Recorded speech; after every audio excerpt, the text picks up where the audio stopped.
Bonjour à tous et bienvenue sur la chaîne. Je suis Gabriel Fontaine et ici on parle auto sans prise de tête. Conseils pratiques, explications techniques, accessibles et réponses claires à vos questions de tous les jours. Que vous soyez débutant ou passionné, vous allez trouver ici de quoi mieux comprendre et entretenir votre voiture.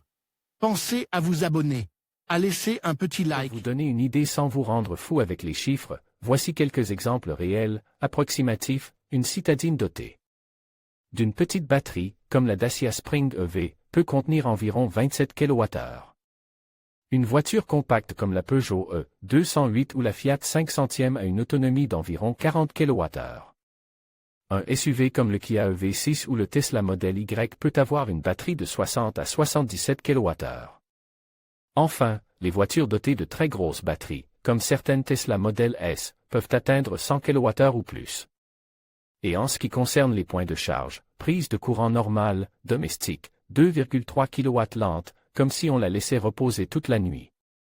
Chargeur mural domestique, wallbox, 7,4 kW assez bien. Borne publique rapide, 22 kW ou plus idéal pour recharger pendant les courses. Charge ultra rapide, 50, 100 ou même 350 kW pour les longs trajets, mais toutes les voitures ne l'acceptent pas. Et à propos du prix de l'électricité, à la maison, avec un tarif normal ou de nuit, généralement entre 0,20 et 0,30 € kWh le plus. Économique, surtout si vous rechargez la nuit. Aux bornes de recharge publique, normales, entre 0,40 et 0,60 € kWh bon pour une recharge occasionnelle, mais plus cher qu'à la maison. Aux chargeurs ultra rapides, peut dépasser 0,80 € kWh ou plus rapide pour les urgences ou les voyages, mais le plus cher au kilomètre. Voici l'outil qui vous permettra de faire vos propres calculs. Entrez les données approximatives de votre voiture et du chargeur que vous utilisez et voyez le résultat. Si vous n'êtes pas sûr de vous, essayez les valeurs ci-dessus comme référence. Autres informations utiles pour comprendre les résultats capacité de la batterie, kWh, c'est comme le réservoir d'une voiture, mais électrique.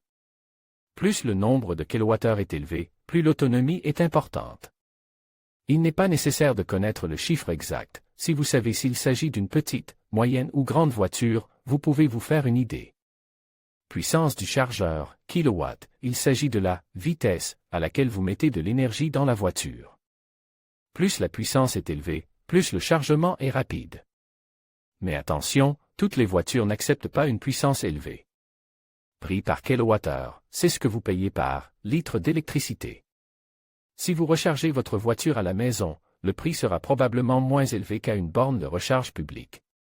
Comment mesurer la consommation de carburant d'une voiture électrique? Dans les voitures à essence, la consommation est mesurée en litres au 100 km, 100 km. Dans les voitures électriques, la consommation est mesurée de la même manière, mais en kilowattheure par 100 km, kilowattheure, 100 km. Il s'agit de la quantité d'électricité dont la voiture a besoin pour parcourir 100 km. Par exemple, si une voiture électrique consomme 15 kWh 100 km, c'est comme si elle utilisait 15 litres d'électricité pour parcourir cette distance. Les voitures les plus efficaces ont tendance à consommer entre 12 et 16 kWh 100 km, tandis que les voitures plus grandes ou plus lourdes peuvent dépasser 20, voire 25 kWh 100 km, surtout si vous conduisez vite ou par temps très froid. Si vous ne voulez rien manquer et rester au courant de nos actualités et de nos vidéos, rejoignez notre canal WhatsApp pour découvrir toutes les dernières nouvelles de Carwow. Rejoindre WhatsApp. En conclusion, le temps nécessaire pour charger une voiture électrique dépend de plusieurs facteurs, tels que la capacité de la batterie, la puissance de la borne de recharge et le niveau de charge initial. Grâce à cette calculatrice de recharge de véhicules électriques, vous pouvez facilement estimer le temps de charge en fonction de vos besoins spécifiques. N'oubliez pas que planifier vos recharges peut vous aider à optimiser votre expérience de conduite électrique. Merci de nous avoir suivis et à bientôt pour d'autres conseils sur la mobilité électrique.